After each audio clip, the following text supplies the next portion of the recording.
Viewers, मूसा food vlog पे welcome कहते हैं आपको। आज मैं अपने वीवर्स को हड्डी का पुलाव है जिसमें मैंने गोश्त लिया है तकरीबन 2 किलो हड्डी है हमारे पास। आधा किलो हमने गोश्त लिया है, इस तरह काट लिया छोटी बोटी में। और ये एक हमने गाय की दुम ली है, एक पूरी वाली, ये देख इस तरह पूरी वाली है। और ये 2 किलो हड्डियां हैं, नलियां भी हैं इसमें। और चले शुरू करते हैं, मैं आपको बताती हूँ क्या क्या चाहिए इसमें। ये हमने पानी रख दिया, तकरीबन 4-1 लीटर ये पानी है, तो ये हम इसमें शामिल करते हैं।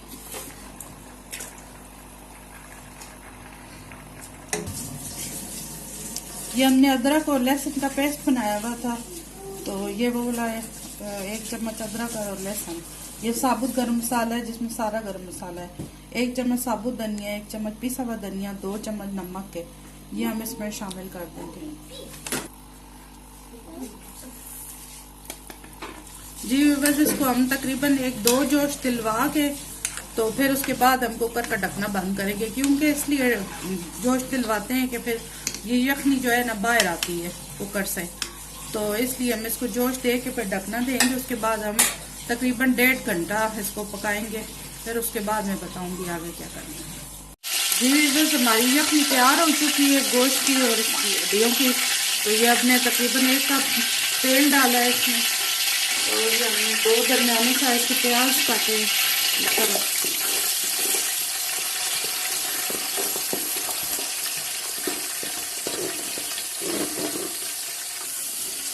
प्याज को हम गोल्डन ब्राउन करेंगे जितनी देर में। ये 2 टमाटर हैं और ये कुछ हरी मिर्चें हैं, इनको मैं बारीक पीस लूँ, फिर आपको बताती हूँ आगे क्या करना।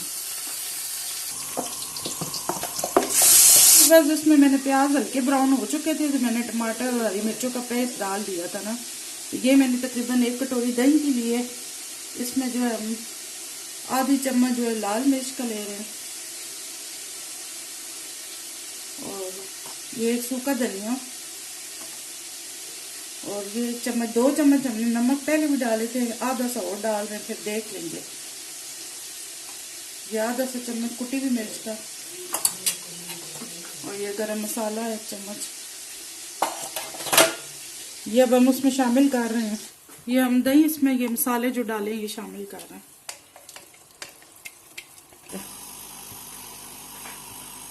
ये हमारी यखनी तैयार हो चुकी है हड्डियों की, तो मसाला भुन जाए तो फिर मैं आगे बताती हूँ आपको।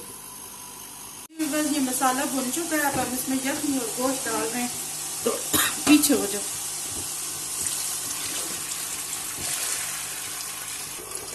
मैं यखनी डाल दी, चावल डाल लूँ, देखती हूँ कि और ज़रूरत है।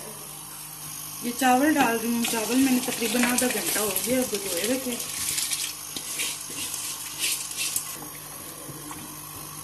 जी बस इसमें यखनी काफ़ी है, और यखनी नहीं डालेंगे। अब जो हड्डियाँ और वो गोश्त है वो हम डालते हैं।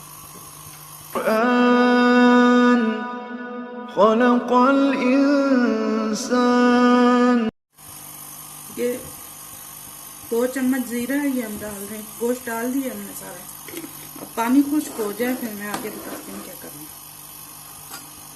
जी बस अभी तकरीबन पानी खुश्क हो रहा है, थोड़ा सा और हो जाए फिर हम इसको दम लगाते हैं।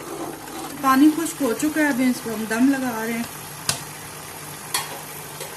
ये तवा हमने रख लिया है नीचे।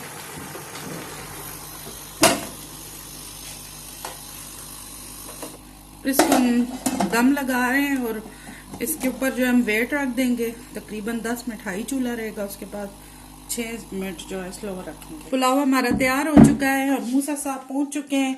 मूसा साहब की एंट्री हो चुकी है। शरारती, ये बहुत शरारती हो गया है। ऊपर देखो, बस को आए करो।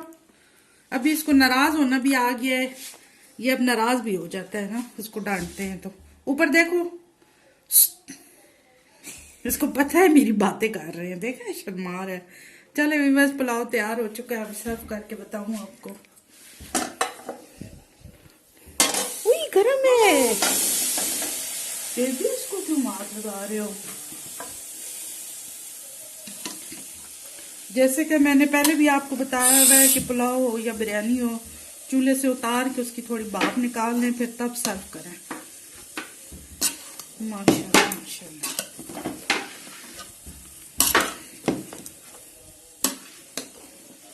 हमारा हड्डियों का पुलाव यखनी, मैंने हड्डियों का शोरबा भी बनाना बताया है, और ये अब हड्डियों का पुलाव। मैं उसका लिंक आपको डिस्क्रिप्शन में मिल जाएगा इंशाल्लाह। ये देखिए माशाल्लाह कितने खिले खिले चावल हैं। और आपने दुआओं में हमें याद रखना है, लाइक भी करना है, शेयर भी करना है,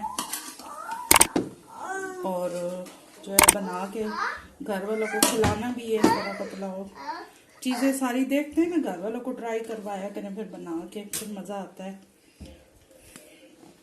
वीडियो फुल देखा करें। अभी मैं जो है ना हर वीडियो में आपसे रिक्वेस्ट किया करूँगी कि ताकि फुल वीडियो देखा करें मेरी। जी व्यूअर्स, मज़ेदार पुलाव ज़रूर आपने ये रेसिपी ट्राई करनी है, हड्डियों का पुलाव। इसमें जो है काफ़ी ताकत होती है हड्डियों में। ये घर वालों को बना के खिलाएं तो क्योंकि हड्डियों का सारा रस निकल जाता है, फिर इसमें यखनी शामिल हुई है ना, तो सारा हड्डियों का रस है, बहुत मज़ेदार है। आप लोगों ने ज़रूर ट्राई करना है। अल्लाह हाफिज़।